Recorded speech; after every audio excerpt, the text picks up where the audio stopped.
Boys, it looks like double champ status, having two belts at the same time, going up and down in weight to defend either of those belts is officially over.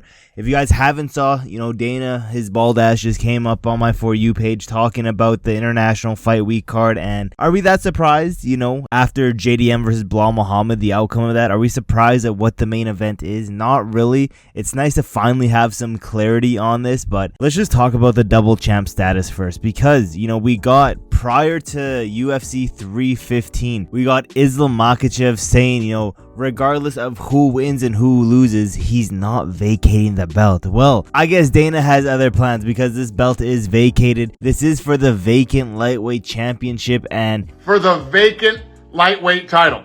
Yes, vacant. Yes.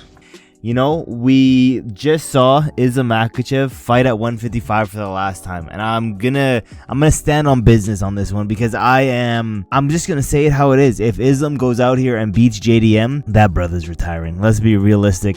Even if he loses, he might retire, to be honest. I could see him go back down and weight at 155 because of the pure ego-ness, but he did say he didn't want to vacate. He wanted to stay champ, but Dana said, nah, your ass ain't being champion no more. And does Islam have a good chance of going out here and beating JDM? Of course he does. He's pound for pound number one. He's one of those brother type of dudes, and of course he has a good chance going out here beating JDM. However, if I had a bet that we would see a long defending streak from Islam Makhachev, I'm betting the house on no, because I don't even know if he defends the welterweight belt, to be honest. If he gets the welterweight belt, I don't know if he defends it. He might just straight up retire from there, because to be honest, welterweight isn't the best matchup for Islam Makhachev. With that being said, I'm kind of glad, but at the same time, I wish we still had some of this double champ status, I still wish certain fighters were allowed to go up and try to become double champ, but it seems like, our boy Volkanovski was the end to that era, because it just makes no sense why. First off, it makes no sense why Ilia Topuria had to vacate his featherweight belt because he wanted to be double champ. I guarantee he would still go back down and fight at featherweight, but I bet the UFC just didn't want that to happen. And to be honest, I don't buy the whole Ilia Topuria can't make weight no more. I don't buy that whatsoever.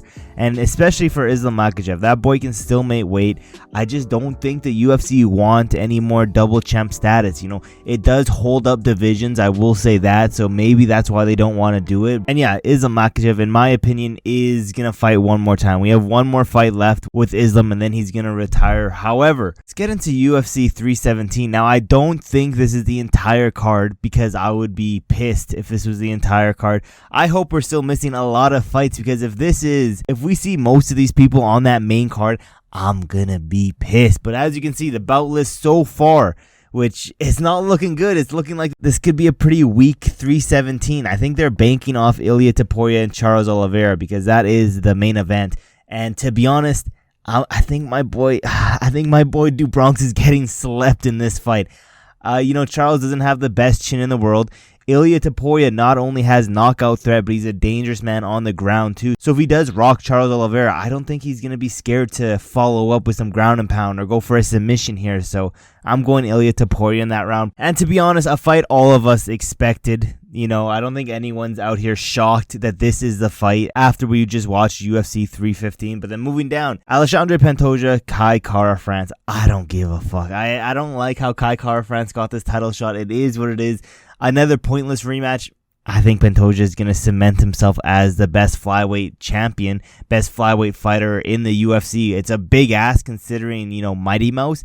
But this dude just said he doesn't want to move up in weight. He wants to cement his legacy here. And I don't see anyone beating this dude. So I'm going Alexandre Pantoja. Probably, do I go a sneaky submission here? I could see Pantoja getting a sneaky submission here. But moving down, I hope this shit isn't even on the main card. Paulo Costa, Roman Kopylov.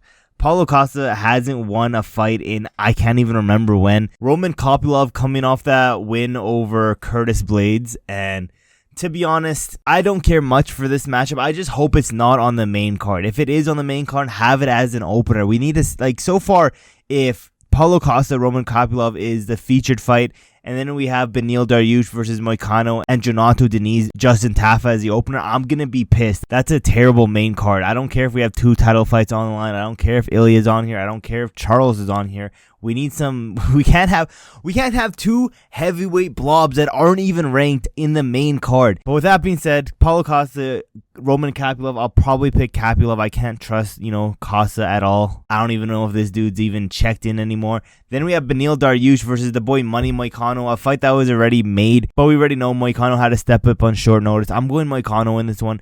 I don't care if he just lost to Islam. I'm still picking Moicano. I think, I'm pretty sure Beneil was the favorite in that fight. Don't care. Still riding with my boy Moicano. And then for the rest of these, I don't really care. Justin Tafa, I'm going to pick Jonathan Deniz just because Justin Tafa is not that good. This is a good fight, Brandon Royval, Manel Cap. I'm going Manel Cap. I think Manel Cap's really, really good. I'm excited to have that one on this card. Jack Hermansson, Gregory Rodriguez. This is a fun matchup. I'll probably go with Jack Hermansson. I just don't see Gregory Rodriguez going out here and KOing Jack Hermansson. I could see it happening, but I think Hermansson is a little bit too good to get caught by Rodriguez. Then we have Vivian versus Tracy Cortez. Who gives a... I hope, we have some more substance to this card. And, Dana is out here saying that he's going to announce, John Jones versus Tom Aspinall. Why wasn't this on UFC 317? He was going to announce some other fights. We got the announcement for DDP versus Chimaev. Again, nobody is surprised. We all knew this was happening. But Chicago 319, excited for this one. Chimaev's getting that second round, first round submission. And then other than that, and they announced Whitaker versus RDR. Do I go against my boy Robert Whitaker? Father Time is undefeated. I think I have to go with Robert Whitaker. The experience is just too much. The UFC level experience is too much. I'm going with Whitaker on this one, but let me know in the comments below. So far, what are you guys thinking of UFC 315 International Fight Week? It's good. I just need a little bit more. I did make a pay-per-view card for 315 if you guys didn't see that video. But pretty much what I had was John Jones, Tom Aspinall. I had Wei Lee versus Jana Ribia. I had Sean Strickland, Israel Adesanya. I had Kamaru Usman, Joaquin Buckley. That fight got made, but on a different card. And then I had Arnold Allen, Gene Silva. There's a lot of other good fights you can add on to here to increase the star power. We could have a Adrian Yanez versus a Peyton Tabe. There's just a bunch of fights that I still hope get added to this card. I'm not gonna lie. But yeah, I'm excited for this. Am I surprised? No, we knew a lot of these fights are already booked or in the works. But it's good to finally get some closure. But I'm pretty bummed out that, Islam Makhachev had to vacate the belt, because that just means for sure, I'll put everything on this, we will never get Islam Makhachev Ilya Topuria now. It sucks. It is what it is. Again, I think we got one more fight left in Islam's career. I don't know. Let me know what you guys think in the comments below. Thank you guys for watching to the end of the video, and I will see you guys in my next video.